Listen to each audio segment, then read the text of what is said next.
Yeah, so that's the music that's playing in the background in the Wild West Saloon. Yeah, it is. It's a pianola, actually. One of those pianos that plays itself. But it's actually the Three Stooges Western movie, Yes. I think. It's got that kind of vibe to it. I quite like it. I think it sums up us as well. Yeah, I might have it being played when they bring out my birthday cake next year. You're going to say for your wedding. Maybe that too. That's even a better idea. Yeah. Hello and welcome to the CarsGuide Podcast, where we tear down, pressure test and rebuild the issues of the automotive week. I'm James, and with me are Richard. Hello. And another James we like to call J3 because he was the third James to join the team.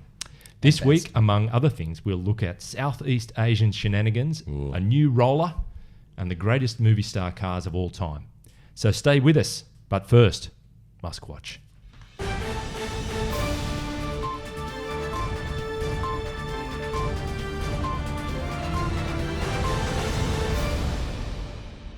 Right, so YouTube commenter Sam says... That's his name? Yeah, so he was commenting on our show from last week, and he said, Tesla stock jumped 16%. If I only listened to your podcast to get my news, I'd think they were bankrupt and Elon Musk is a con artist. At what point do you three have to admit you were wrong? So, okay, Sam, thanks for the feedback. And interestingly, in the week just gone... Tesla's second quarter earnings call, Elon apologised for his erratic behaviour, the first quarter session. That's where he called two different analysts their questions boring and boneheaded and refused to answer them. So he's apologised to them and actually made a point of answering their questions at this earnings call. So that's slightly more mature behaviour. He told investors, our goal is to be profitable and cash flow positive for every quarter going forward, adding the company's sitting on $2.78 billion worth of cash. Wow. So hence they won't have to go out to the market to raise any more capital. Last month, he also apologised to pedo guy, the British diver Vern Unsworth from the Thai cave rescue. That's right. And the market likes the new, more rational and mature Elon because stock jumped 15%. So Sam is indeed correct last Thursday, and it stayed up there. Maybe Sam is Elon. Could be. It's a pseudonym, a nom de plume. He's been listening in on the program and he's starting to kind of play with our minds. But that's a fact. So you can see from that chart, people having a look on YouTube, that it went vertical and then has stayed pretty much a solid plateau. And that was until last night. Overnight, he suggested taking the company private. So the share price was at about $340 a share. Overnight, it's gone up 10%, $370. It's at $370 plus at the moment. It's possibly the largest leverage buyout ever. So it sent the share price up another 10%. So would that mean he would buy all the shares off everybody? Yeah, privatise the company. Now, he's also made noises about wants to keep investors involved. So I don't know how that can happen when he buys them out. But anyway, that's in Elon world. That works. Yeah. But he did on Sunday, actually, on a tweet on Sunday, he played the Hitler card. Oh, no. Yeah. He retweeted a YouTube video meme based on Downfall. You've probably all seen one where it's Hitler in his last days in the bunker and everything's closing in on him. Yeah. But he was talking about, dang, turns out even Hitler was shorting Tesla stock. There's a few issues with that. First of all, the whole Hitler thing in today's climate is kind of, not good. And also, that's so passé. I've got to say, it wasn't very good in 1945 climate. It was probably a bit worse. I don't think it's ever been very good. I just think it's never good, is it? No. But I just think, look, as well, in terms of comedic timing, that meme is old. Yeah. It hit its heyday in about 2009. What? Yeah, yonks ago, 10 years ago. But anyway, look, the other thing is our Bloomberg Tesla Model 3 production tracker has sailed over 5,000. So it's all good news. 5,421 Model 3s. Now, this may be a bit of a time lag effect from when the big build-up and push was on, but we'll see. So next week's will be quite telling as to whether or not it stays over 5,000. But there it is. That's the first time we've seen it on our yardstick. Is that the first time it's gone? So it's gone over 5,000. That's the first time, isn't it? Yeah. And 6,000 was the target. Yeah, but now the 6,000 is by the end of the year. Ah, right, okay. Yeah. But anyway, we've been using that as a consistent yardstick, and there it is, over 5,000. So, cool. Sam, in the name of balance, hope you're happier. Or Elon, if that's who you're Elon. Right. So, in other news, Richard, Yes. You're just back from the local Merc A-Class launch. You can't talk about driving it just too much, but those that are interested, our own Tim Robbo drove it in Europe in April, and that's up on the site. But tell us a bit about the look and feel. What can you tell us about it? It looks like a hatchback version of the new CLS. It's been given the new smoother lack of lines, lack of edges treatment. So we recently reviewed the CLS, and the chief designer of the CLS said any line that's not necessarily removed. So it's like someone's gone through with a Photoshop cloning tool and just rubbed out all the lines. Reduced it. That's it completely, and that's the new design language for the latest version of Mercedes. And the A-Class is the next model to get that treatment. So it looks smoother. It's longer. It's about 12 centimeters longer. Yeah, right. That means more boot space. It means more room in the back seat as well. Yep. Can't talk about how it drives. Right. But that review will be coming on Friday. And the sedan, we had pics of the sedan on the site not long ago. Yep. It's going to follow and be on sale here? I can reveal that the sedan will be out in 2019. 2019, okay. Yep. The A200 will be coming out this year, followed by the A180 at the end of this year. All right. And then the A250 will be here in first quarter of 2019. And some AMGs, they'll follow all that up? Expect AMGs to follow, but not for another 12 months after the regular model, regular events are out. Okay, well, that's good. So, that'll be up on the site. We're tied a little bit by an embargo, but by the end of the week, people will be able to read your local impression of that car. Absolutely. Yeah, good. All right. Now, speaking about local impressions, J3. Yes. You've been on a magical mystery tour of Malaysia and Thailand. Yep. You were looking at car culture up there. What were you up to? Yep. What were the highlights?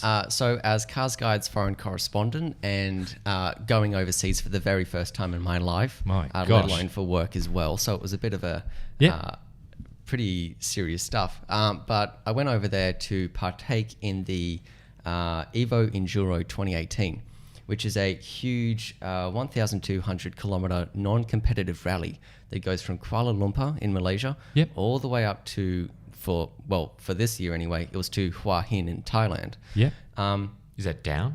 That's down. No, that's up. No, That's up. Oh, right. Sorry. I get confused with geography. Richard was away that day. I was away. That's okay. So the interesting thing here is that in Malaysia, cars are really expensive to own. Most cars, anyway. You can buy locally assembled Protons and Perodjoas for about 40 to 60,000 Malaysian ringgit. Yep. Hang on, However, Malaysian what? So there's a bit of local production protection happening. Yes, in there is. Malaysia. The Malaysian government wants to protect its own interests, let's say. And it goes so far as to putting taxes and taxes and taxes on imported cars to the point where they can cost up to 200 or 300% more than their original asking price.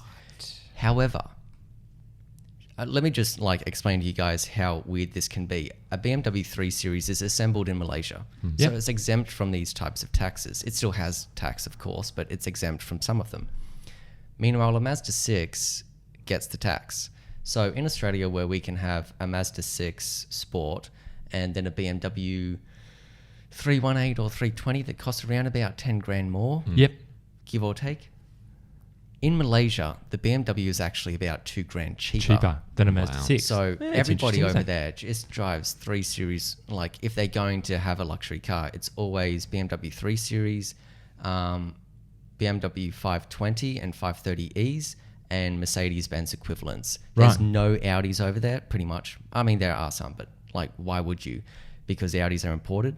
So the interesting thing here is that when I went on the Evo Enduro, I was expecting heaps of Perodjoas and Protons, but no one... But this was an enthusiast group, wasn't it? These are people who have gone over and above. They've decided to fly in the face of all that, open up their wallet and buy a car that's not produced in Malaysia. So the thing is that with these car enthusiasts, they wanted any car, and most of these people have gone to such extreme lengths to be able to save up and own these cars. Yeah. And it's pretty inspiring stuff considering how their government has turned their back to them, in my opinion anyway. Yep. But the event itself was absolutely phenomenal. Malaysia's roads are the most beautiful. I mean, I'm not going to try to get Malaysia on my side and start to like me, but Malaysia has... Why not? What have they got against you now? What have you done? But Malaysia... Is this an international incident? But Malaysia has some of the most beautiful back roads you'll you know ever what you were see. going to say there. Great. And their road quality is amazing. Yeah, right. Yeah. And who's the person in that photograph there, J3? Oh, standing next to me. Yeah, with her hand on your shoulder. Yeah. Another person I met. Another person you really? met. Another one. Yeah. Right. Yeah, you got the Fantastic. flag there. You got the Malaysian flag. Yeah, Malaysian flag. All right, so you're going to be putting together a bit of a video, travelogue on the whole thing. We've and got a couple of highlights. videos and articles coming out later this week. Good. Early next week maybe, so keep an eye out for that. Okay, fantastic. Terrific. Now, moving on to other pretty significant news, Toyota and Corolla, two names that sort of roll off the tongue pretty easily, and it's one of the top-selling models in the country. I think it was number 3 for last year anyway, and it's right up there again this year. So a new model is a pretty big deal. So we've had it confirmed that there are 3 models this time around. The Ascent that was previously the entry model car, not around for the time being. So Ascent Sport, SX and ZR, starting at about 22,870 plus on roads. Well, that's exactly 22,870. There's a new 2-litre 4-cylinder engine. There'll be hybrid variants available on each grade. And the CVT Auto has a sort of 10-speed sequential mode that takes away a lot of that droniness from the CVT.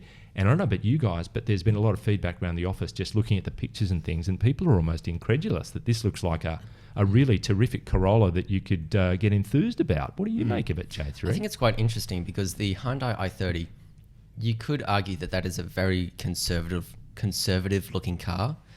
And it's funny how it's Toyota and the Corolla that's gone all wacky in the past 12 months, let's say. Sure. And hopefully those looks translate to the driving experience. Because I've heard some stuff about the 6-speed manual. So it should be pretty good fun to drive. There's not a whole lot of power on offer. Yep. But in terms of chassis engagement, hopefully there's some. Well, I mean, Akio Toyota was the guy who said no boring cars. Yeah. He wanted to make a clean break from that cardigan wearing stereotype that had dogged the brand here and other markets. Richard, what do you make of this Corolla? Yeah, look, we've seen this with CHR, which came out. Toyota could have easily have made, a Corolla version of an SUV. Yeah. And it could have been the most boring thing in the world. But they took a chance and they developed the CHR. And yeah, sure, look, it's not to everybody's liking, but for too long, I think Toyota have tried to make cars which have been to everyone's liking and have ended up making something which is a bit boring. Yeah, some brown slush. Instead of trying to appeal to everybody, you pretty much appeal to nobody. So by kind of narrowing it just a little bit, it becomes so much more interesting. So much worth the time. Yeah, I mean, it's unlikely that this car would alienate any current Corolla, owners or prospects, but it does add a touch of, flash. Yeah, you're right. Look, it hasn't gone the full CHR on us, so it's not going to be too polarizing. Your Toyota fans are still going to like it, but I think it could bring in a few new buyers to the brand as well. Great. So our own Matty Campbell is away driving that car right now, so we'll have some reports on what it's like to drive. And to your point, J3, do the dynamics match the looks? We'll see. Looks, We'll see soon enough. Now, talking about dynamics, we've had a spot in Melbourne of the first currently left-hand drive Chevy Camaros coming in to be switched out to right-hand drive for sale through HSV in Australia. So to actually see them on the ground is kind of exciting. And already we know that there's white, red, yellow. Those colours are available. We can confirm that. So this car is going to cost a lot more than the Mustang, and they only want to sell about 10% of the volume that the Mustang's doing. More if they can, of course, but I think it's limited in terms of the throughput on this right-hand drive conversion at the moment. But that's kind of cool, don't you think, Richard? This is huge. Years and years and years ago, would have been 2009 or something like that, we first saw Camaro come out at the Australian Motor Show. And right then we thought, it's here, it's coming. And we've been like 10 years later, it's finally here. Sure. This is huge. It's late. Mustang came out, quite some time ago now. But look, it's good that, Holden/Chevy has got a competitor to a two-door, competitor to Mustang. It offers somewhere to go for HSV buyers who want to replace their Commodore-based car. And here you go, HSV, the relationship continues. They can buy a V8 rear-wheel drive muscle car of a slightly different type. That car will sell like hotcakes. You reckon? Absolutely. And it doesn't matter what price tag they put on it, that will sell. There'll be people lining up, you think? HSV blokes will lap it up. Will they get the auto or the manual, do you think? It'll be auto, mate. They're big guys. Does it push your buttons, J3? Does the Camaro excite you? It does, yes. But what you said before, it was kind of interesting. You said it'll sell only 10% of what the Mustang sells. Roughly. Roughly. Yeah, roughly. That reminds me of the Toyota 86 Subaru BRZ. That was the same ratio back then, wasn't it? Sure. So hopefully we will get to see more Camaros, but I don't know. I drove the new Mustang and that's pretty potent. Sure. Seems pretty alive and ready to go. Well, it'd be an interesting. I mean, I can see all enthusiast old school magazines doing their cover stories. It's going to be the walk up start, really, isn't it, mate? That is going to be huge. It's a big job converting that to left hand to right hand drive, and Walkinshaw have got a big, because it's a monocoque chassis, right? Sure. So it's not a case of just they've got to swapping pull the everything apart. Around. And change the firewall. That is a huge job, and it's a tricky one too. Yeah. So, but Walkinshaw, they know what they're doing. It'll be fine.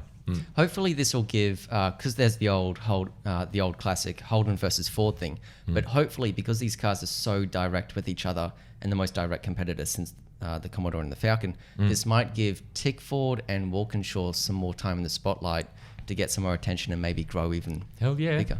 Yeah. Yep, definitely. It'll be interesting. I just want to see them drop that engine in a Commodore. Yeah. I still want HSV to just go V8 on a Commodore. I reckon they can do it. They've definitely like that. They've got the engineering capacity. I'd love to see them do it. Absolutely. But talking of engineering capacity, here's a word from our sponsor. In 1914, two Aussie visionaries decided it was time for a new kind of car. After meeting face down on the floor of the Bridge Hotel in Echuca, mates Ern Alcock and Horry Wheeler began working on their dream, and 3 years later the Winton Motor Company was born. Our founders knew Australians needed a rugged car for tough local conditions with no-nonsense performance and breakthrough design. Their first production model, the 15, known to Winton enthusiasts the world over as the Mongo, was an unstoppable 15-cylinder force of nature, which set the benchmark for the Wanderers, Wildcats and turbos that have followed in its illustrious wheel tracks. As Prime Minister Billy Hughes, standing next to the first Mongo, uttered those famous words, "She's a ute," Australians knew they had a winner on their hands. And 101 years later, Winton remains at the frontier of progress and performance, with the groundbreaking 2018 Winton Turbo exported to more than 100 countries. We think Ern and Horry would approve. The Winton Motor Company. Go Australia. Oh. Well, Winton. Yes. Where's Frosty, you might ask? Where is he? Because he's always... he's busy. He's back in the office.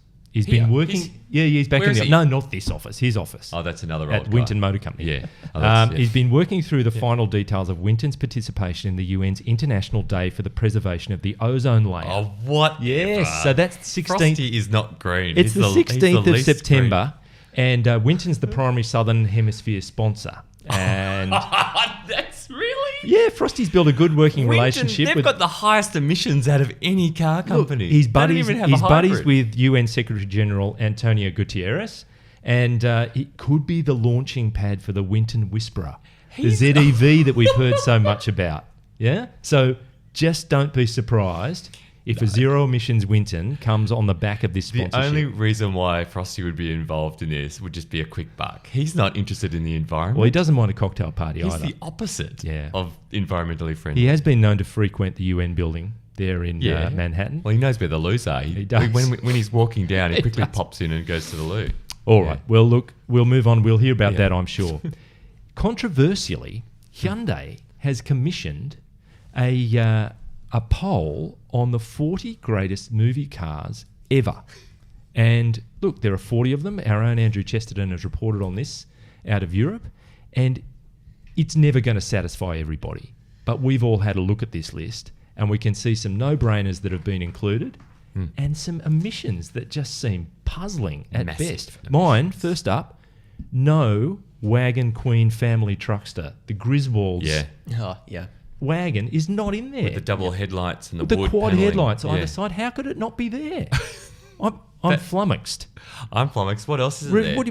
American Graffiti, not mentioned at all. The yellow 32 Ford John and the Milner's 55 32 black Coupe. Chevy. Yeah, 100%. not there. I mean, they've got Doc Brown's DeLorean. They've got some, easy wins like Herbie the Love Bug, and that's at number 4. The Bluesmobile, which of course is a Dodge Monaco with cop everything. Cop brakes, cop tires, cop suspensions, cop shocks. Yeah, so is it the new Bluesmobile? It was built before catalytic converter, so it'll run on regular gas.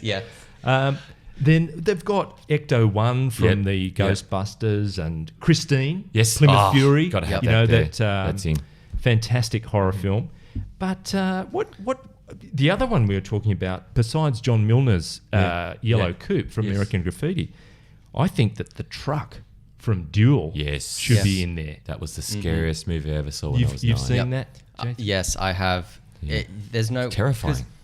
With the movie cars, there's 2 arguments to it. One, because of just visual representation and how it looks cool, or 2, it's a mechanical representation of the driver or the world that the movie is set in. So how can you not include the truck from Duel? Absolutely. Yeah, which is a bit like Christine. The Plymouth Fury. Which is 1957. I'm not Plymouth sure. Fury? I don't know. Also, 58 Plymouth Fury. The Italian Job. The minis aren't mentioned. I think they are. Are they? Yeah. Where? No, there's one. Charlie's Getaway Minis, number 8. Right. But can I just say number 2? Chitty Chitty Bang Bang. Bang. Yeah, look, the one that gets me is number 35. Fozzie's Uncle Studebaker in the Muppet movie. What? So was this all of Europe? Fozzie's Uncle Studebaker. Yeah. Was this all of Europe or the UK? It was in the UK, so it may be skewed somewhat. And it was commissioned by Hyundai. It was commissioned by Hyundai because they've planted a few cars in the upcoming Marvel movie, Ant-Man. Yes. So, funnily enough, number 40 is Hank Pym's Triumph Spitfire from Ant-Man. Now, that is an obscure vehicle in a movie that no one really knows about, or frankly cares much about. Why is that in there? And also... Mad Max's vehicle is described as a pursuit special. Of course, it's an Interceptor. It was the last of the V8s, Phase 4 heads, sucks nitro, 600 horsepower out the wheels. Yeah, kick it in the guts kick it in the guts. I had some comments because number 2 is Chitty Chitty Bang Bang, the customized Paragon Panther. I was thinking if you're going to include a Panther, you need to swap that with Corella DeVille's Panther DeVille. Yeah. There's also... no cars from 2-lane blacktop. That's the 1971 movie with the 1955 Chevy Chevy 150 with the 427 V8. Did you know also closely related to the 55 Chevy in American Graffiti? Right, which was driven by Harrison Ford's character. That's right, one of 3 produced for those 2 movies. You're right. There's also the 1970 Pontiac GTO Judge from that movie. Yes. Then there's The Car from The Car, which is that horrible 1971 horror movie where the there could be the thing that Matt Pritchard wrote about, which was My Mother, the Car. Yeah. It was the TV... it's movies, isn't it? Anyway, sorry. This person's mother was a car. But the question you're all, wanting to know the answer to is that it was topped by James Bond's Aston Martin DB5, which has sent the value of that car to ludicrous levels. You can get a DB6 for kind of a quarter of the money. Yeah. That's probably a better car, but everyone wants the DB5. And I've got to say, watching, what was it, Skyfall, a movie or so before, when that car made a reappearance, that was brilliant. That was a great scene. Regardless of the car's dynamics and engine and that it's type a great of thing, looking it's thing. Iconic, And in Goldfinger, where the little spikes come out of the hubs and he tears up the Mustang.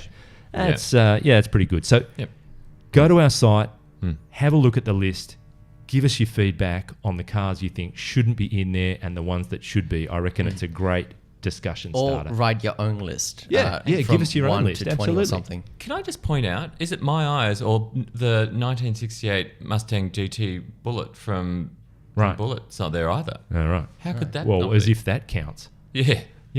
Talk about, what about Fozzie's Uncle's Studebaker from the Muppet movie? That counts for a lot more. Yeah.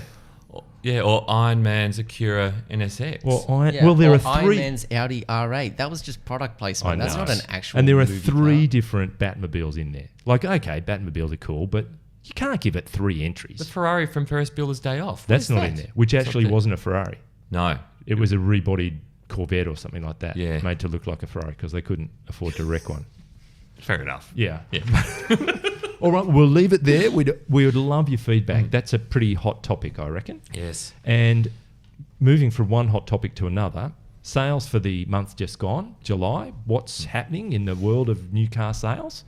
And of course, it's the Toyota Hilux continues its run as the best-selling vehicle in the entire country. So the thing is, though, July sales were down year on year, so compared to July last year, by more than 7%. Dry the July. market dry July. Good point. And it actually went back quite a bit. Passenger car sales, so your conventional cars, down 20%. 20%. Could this be because all the dealers rushed to get their sales through for their end of financial year? A big June. But then that might always be the case. So when you're comparing year on year, it is apples with apples. So this year, for whatever reason, the market's gone backwards. SUV sales went south by 1%. So the ever-increasing ascent of the SUVs seems to have halted momentarily. And we'll see what happens in the coming weeks and months. Just the cold weather, maybe. Just the cold weather. No one wants to go outside. What? No one wants to deal with car salesmen. They're like, oh no. Why does the I don't cold wanna weather do it. put people off SUVs I don't in particular? know. Weather do you think? does influence buying habits. I do know that. Right. What, Yeah. barometric pressure? Yeah. So if it's Yeah, low pressure. If it's a low pressure system, sales of Hiluxes go down. What about the Southern Oscillation Index? Oh, and then you bring If that's El high, Nino into it as well. Mate, dealers It's- hate that. Oh.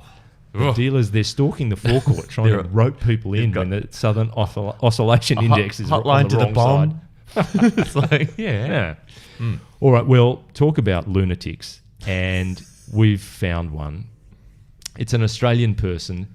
Look, he's actually built an inline 6-cylinder engine, the famous Ford Barra, out of Lego. And he's done such a fantastic job. I love it. Everything works. If you pull the cam cover off, you can see the little pistons operating. He's got a turbo that sort of moves around. He's got a chain drive. He's got belts on it. It's absolutely amazing. I've seen the video, and the first thing he says when he takes the cover off and you see the pistons going, he goes, and this is so classic, he goes, now you'll probably notice this is an incorrect firing order. That is an anorak. That's fantastic. Are we sure that it's not our own Tom White who maybe built this? Because he's a Barra. Well, obsessive. Mitch loves a Barra as well. Actually, Mitch more prefers a Barra swap. Yes, he does. He likes that Barra going into anything and everything. Yeah, so absolutely. Look, it could be, but we will look into that. But I just think it's fantastic. There's also a transmission added on the end Is of there? it too. Yeah. 6-speed. Yeah. So can I just ask, did he need specially made Lego for this? Or was he able to build it just out of, the Star Wars Lego that you get? Why would it be out of Star don't- Wars? Well, Lego? you know how you can't What buy... do you want? You want don't some lit lightsaber in the back of it. I don't think Star Wars Lego is that universal. But Star Wars Lego. Where does this stuff come from? it's I'll half tell you from what. the Millennium Falcon and half Death Star. I went to buy Lego the other day, right? And all I could get was branded Lego. So Star Wars Lego I see. or whatever. Yeah. There's a monopoly Star Wars has on the Lego market. Yeah. Yeah. They It's do. just Star Wars It's stuff. full on. Well, it's absolutely brilliant, and it's just one of those nerdy things that everybody has to tip their hat to. Absolutely. It's superb. That's so good. Now, speaking of discussion and potential conflict, blowing a gasket this week, I reckon the topic du jour is our very own Danny Ricci's decision to join Renault for the 2019 F1 season. Leaving Red Bull after a long stint, it seems as though everybody wanted to have him on their team.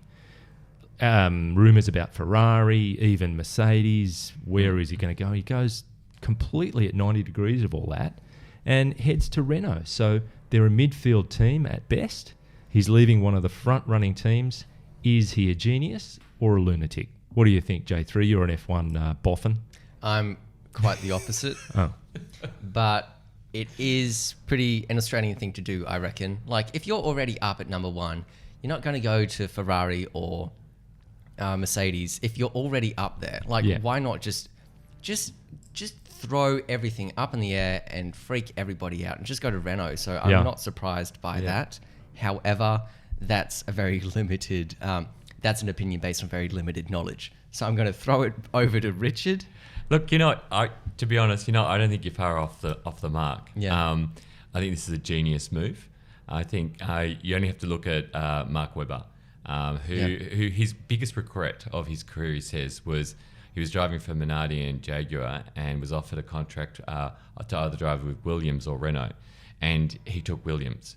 And he said he wished he'd gone with Renault because then Renault went on to become much bigger. Yeah, sure. So this could be a case of that as well. It's going from Red Bull to a mid-pack team like Renault. Yeah. It could be Daniel Ricciardo's the best movies of his career. Yeah. Because as you said, J3, moving to another team which is underdog, so to say. Yeah, exactly. Moving to another team which is right up there could be a really bad move. It throws everything off balance. My mind goes to Fernando Alonso, who is just the guy who has always zigged when he should have zagged. Yep.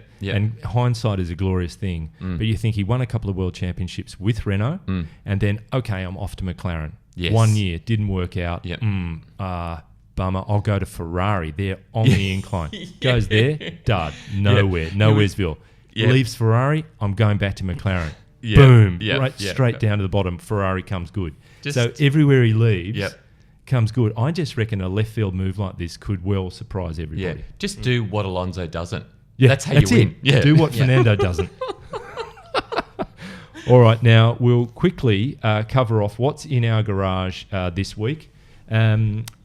Richard, what have you been steering? I have been... it's been fantastic. It's the Audi RS3 in the same blue as these chairs in our room. If you can't see them, it's Cookie Monster blue. Right. Nice. 2.5 litre 5-cylinder. It's quick. Right. Very, very quick. Like, I think it's 0 to 104.1. It's also bone-jarringly firm in the suspension. Oh. Like, to the point where driving it in my area where I live, like around Marrickville and Dulwich Hill, where the roads are terrible, it gives me a headache to drive. And it's the first one of the first cars I've ever driven that's made me feel... So no adjustment in there, no buttons there are, even on comfort mode, it's still like... Right. And it's one car, one of the only cars I've ever been in where I get car sick driving it because of the... There's that firmness and the head sway. Whereas normally everyone else in the car feels ill just because they're driving with you. That's right. That's right. Now it's me as well. It's me as well. Wow. It's brilliant. And when everybody's out of the car and I'm not ferrying a toddler around and I can have a red hot go, that car is awesome. Right. So it's for a specific purpose, and you better be ready if you're using it for other things as well. Yeah, it's not an easy daily driver, that's for sure. Cool. Yep. Now, J3, I was thinking you had a steer of a C43. Yep, I had to go of a C43 AMG and a Volvo S90 T8. But let's just talk about the AMG because that's great. How'd you go with that? That is very much an AMG light. You know how the C63 has the same problems as the Audi RS3. Yep. It's just too firm, too rigid, and it's just too hard for every day. The C43 is pretty damn comfortable for what has an AMG badge on the back. It's very... I wouldn't say supple. You did tell us, though, that the roads in Malaysia, and this is where you drove it, are billiard table smooth. Yep, they are. But once you cross over into Thailand, not so much. There's cows and bikes coming at you on the highway. Did you hit some cows? No. Don't hit the cows in Thailand. I hope you didn't hit anyone. Oh, that's true. Don't do that. The whole car was or insult the president, Prime Minister. King. Don't insult the king. Do not say insult anyone. King. Righto. But yeah, the C43, that's the 3-litre twin turbo cranking out, I'm fairly sure, 287 kilowatts and 520 newton meters of torque through the 9-speed gearbox, which can't hold a candle to the ZF 8-speed. Right. No way. No.